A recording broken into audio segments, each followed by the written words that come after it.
വെടിക്കെട്ടിന്റെ കാര്യത്തിൽ സർക്കാരിനും പൗരനും രണ്ടു തരം നീതി വേണ്ടെന്ന് ഹൈക്കോടതി. ഉത്സവങ്ങളിലെ വെടിക്കെട്ടിനുള്ള നിബന്ധനകൾ സർക്കാർ പരിപാടികൾക്കും നിർബന്ധമാണ്. പുതിയ കേന്ദ്ര വിജ്ഞാപനത്തിലെ മാനദണ്ഡങ്ങൾ പാലിച്ചാൽ മാത്രം വെടിക്കെട്ടിന് അനുമതി നൽകാമെന്നും ഹൈക്കോടതി വ്യക്തമാക്കി. എസ് ശ്രീകാന്ത് ചേരുന്നു ഇപ്പോൾ കൊച്ചിയിൽ നിന്ന് വിശദാംശങ്ങളുമായി. ശ്രീകാന്ത്, വിവരങ്ങൾ എന്തൊക്കെയാണ്?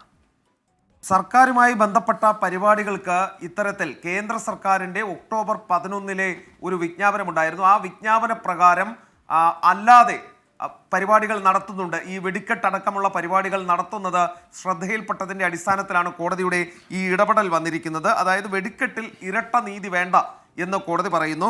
വെടിക്കെട്ടിൻ്റെ കാര്യത്തിൽ സർക്കാരിനും പൊതുസമൂഹത്തിനും രണ്ടു തരം നീതി വേണ്ട എന്നാണ് കോടതി ഇപ്പോൾ വ്യക്തമാക്കുന്നത്. ഉത്സവങ്ങളിലെ വെടിക്കെട്ടിനുള്ള നിബന്ധനകൾ സർക്കാർ പരിപാടികൾക്കും ബാധകമാണ് എന്നാണ് കോടതി പറയുന്നത്.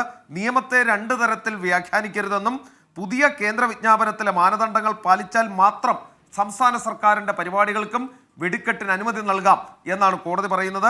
മാനദണ്ഡങ്ങളിൽ ഇളവ് നൽകാൻ സർക്കാരിനെ നിർബന്ധിക്കാനാവില്ലെന്നും ഹൈക്കോടതി ചൂണ്ടിക്കാണിക്കുകയും ചെയ്യുന്നു.